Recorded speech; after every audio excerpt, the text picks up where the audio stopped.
Mga kapatid, nang sabihin ni Zaldico na si PBBM daw mismo ang nasa likod ng budget insertions, lumitaw ang mas malaking katotohanan.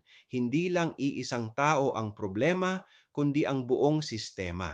Totoo man o hindi ang paratang, hindi maikakaila na pareho silang nasa parehong istrukturang matagal ng puno ng proyektong hindi umaabot sa mahihirap.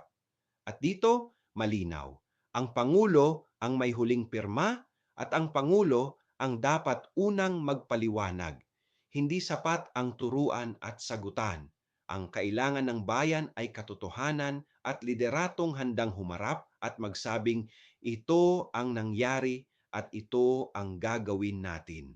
Kung hindi, paulit-ulit na lang ang eskandalo.